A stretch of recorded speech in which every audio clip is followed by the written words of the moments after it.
Hi guys, जैसा कि आप जानते हैं फार्मर्स बहुत प्रोटेस्ट कर रहे हैं सरकार के लॉ के अगेंस्ट। कुछ लोग इनके फेवर में हैं, कुछ लोग इनके अगेंस्ट में हैं। अब 100 में से 99 लोगों को पूछो तो उनको लॉ पता ही नहीं एक्चुअल में है क्या। आज मैं आपको बताने जा रहा हूँ कि एक्चुअल में लॉ है क्या। ये गवर्नमेंट ने 3 लॉज बनाए हैं। उसमें से पहला लॉज है the farmers empowerment and protection agreement on price assurance and farm services bill 2020।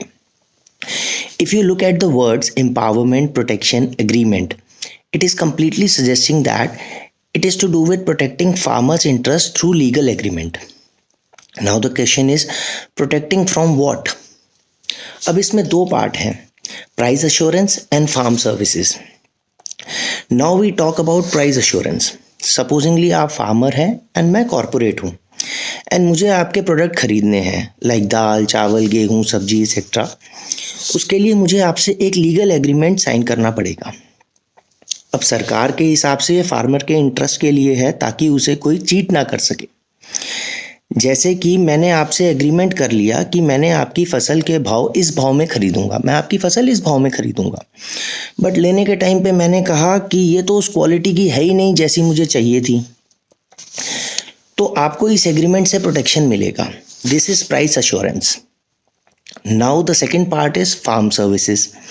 This is basically contract farming, जहाँ पे कॉरपोरेट्स किसान की क्वालिटी एंड ग्रेड्स को प्रोडक्ट बताते हैं कि हमें ऐसे प्रोडक्ट चाहिए एंड समटाइम्स उनमें फार्मिंग में असिस्ट भी करते हैं to get the desired results. तो ये कॉन्ट्रैक्ट फार्मिंग होती है। इस लॉ के 2 पर्पस हैं। Primary purpose is contract farming and secondary purpose is legal framework. अब बात आती है कि इतना अच्छा लॉ है, फार्मर क्यों प्रोटेस्ट कर रहे हैं फिर? कॉज उन्हें लगता है कि they can easily be exploited with the corporate agreement TNCs. अब कॉर्पोरेट जो एग्रीमेंट करेगा उसमें टीएनसीज होती हैं, सब कुछ होता है, जो कि फार्मर इतने पढ़े लिखे हैं नहीं, आधे से ज़्यादा फार्मर्स इतने पढ़े लिखे हैं नहीं कि वो उन टीएनसीज को अच्छे से पढ़ सकें एंड समझ सकें। And above all, this act provide for 3-level dispute settlement mechanism. पहला है द कॉन्सिलेशन बोर्ड, मतलब अगर फार्मर्स और कॉरपोरेट्स के बीच में कोई डिस्प्यूट हो जाता है वो या तो कॉन्सिलेशन बोर्ड के पास जा सकते हैं, उससे ऊपर सब डिवीजन मजिस्ट्रेट के पास जा सकते हैं एंड थर्डली अपीलेट अथॉरिटी के पास जा सकते हैं। मतलब कि किसान कोर्ट नहीं जा सकता। An appellate authority is the highest point to appeal against any contradiction between farmer and corporates. And अब मैं ये आपकी समझ के ऊपर छोड़ता हूँ कि appellate authority किसकी सुनेंगे, पैसे वाले कॉरपोरेट्स की या फिर बेचारे गरीब फार्मर्स की। Anyways, moving to the second law. The second law is the Farming Produce, Trade and Commerce, Promotion and Facilitation Bill 2020. If you look at the title, it says Trade and Commerce, Promotion and Facilitation. It means farmer अपनी फसल मंडी and AMC yard से बाहर बेच सकते हैं। पहले farmer अपने goods mandi या AMC yard like cold storage and government warehouse etcetera में ही बेच सकते थे, but with this new law अब कहीं भी बेच सकते हैं इन ओपन मार्केट, इनसाइड और आउटसाइड स्टेट। अब समझने वाली बात यह है कि 2 तरह के किसान होते हैं, एक छोटे किसान, एक बड़े किसान। बड़े किसान के पास फसल भी ज़्यादा होती है तो वो अपने गुड्स को सिक्योर करने के लिए एपीएमसी में या मंडी में ही, गवर्नमेंट मंडी में ही एमएसपी पे बेचते हैं, बाहर नहीं बेच सकते। बट छोटे किसान को पहले भी एमएसपी नहीं मिलता था, मंडी में या मंडी से बाहर वो पहले भी बेचते थे एंड देखा जाए तो टेक्निकली उनको कोई फ़र्क ही नहीं पड़ता इस लॉ से। शायद इसलिए कुछ किसान इस प्रोटेस्ट से जुड़े भी नहीं। इस लॉ से सब किसान प्राइवेट मंडी लाइक कॉरपोरेट को अपने गुड्स बेच सकते हैं। मोर ओवर स्टेट गवर्नमेंट जो टैक्स लगाती थी किसान को गुड्स खरीदते हुए, अब प्राइवेट मंडी को बेचेंगे किसान तो उससे वो टैक्स भी नहीं लगाएगी। तो ऑब्वियसली इसमें किसानों को फ़ायदा भी होगा, उनको ज़्यादा दाम मिलेंगे। But now the question is farmer इस लॉ को प्रोटेस्ट क्यों कर रहे हैं? जब उनको ज़्यादा दाम मिल रहे हैं तो प्रोटेस्ट क्यों कर रहे हैं? सो किसान ऑब्वियसली प्राइवेट मंडी में बेचेगा कॉज वहाँ टैक्स नहीं देना पड़ेगा and they can earn extra profit, while APMC में बेचेंगे तो टैक्स देना पड़ेगा। अब धीरे धीरे गवर्नमेंट अपनी एएमसी एंड मंडी बंद करती जाएगी, जैसा कि ऑलरेडी काफ़ी स्टेट्स में किया है उन्होंने।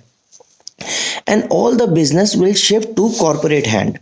एंड आगे चल के as you know corporate demand and supply के खेल में किसान को फंसा सकती है एंड फार्मर्स के सेलिंग प्राइस को कट डाउन कर सकती है। फॉर एग्जाम्पल, डिमांड प्रोडक्ट की कम है and as usual cultivation cost high है, तो प्राइस कट डाउन होंगे एंड किसान को लॉसेस हो सकते हैं। Now in this situation government will not intervene in this by giving subsidy और any other help as they are selling goods to private mandi. Plus corporate बहुत स्मार्ट होते हैं, they will use all the strategies to buy at less price and sell at higher prices. Again, अब आपको सोचना है कि आपको किसका साथ देना है। Anyways, moving to third law. Third law is the Essential Commodity Amendment Bill 2020. It is not a new law, but it is an amendment in existing Essential Commodity Bill. From title it says it's essential commodities. मतलब कि आप black marketing या illegal storage of essential goods करके अपना artificial demand नहीं create कर सकते and goods को हायर प्राइस पे आप नहीं सेल कर सकते। With this law amendment central government ने commodities like cereal, pulses, potato, onion, edible oil and oils, ध्यान रखना, cereal, pulses, potato, onion, edible oil and oils, जो कि एसेंशियल कमोडिटीज से बाहर कर दिए हैं। And these commodities are like कि हम डेली रूटीन में इनको यूज़ करते हैं और सभी यूज़ करते हैं, बिना इसके गुजारा नहीं है। अब ऑब्वियसली इनके प्राइस बढ़ेंगे क्योंकि इनको एसेंशियल कमोडिटीज से बाहर कर दिया है एंड सरकार तब तक नहीं इंटरवीन कर सकती जब तक इनके प्राइस 100% तक ना बढ़ जाएं। So guys, ready for, be prepared for huge inflation. I hope आपको ये तीनों लॉज समझ आए होंगे। सो गाइज, इस वीडियो को ज़्यादा से ज़्यादा शेयर करें ताकि लोग एजुकेट हो सकें, उन्हें समझ आ सके कि ये लॉज है क्या और समझ के अपनी एक राय बना सकें। सो थैंक यू गाइज, जय हिंद, वंदे मातरम, सी यू देन।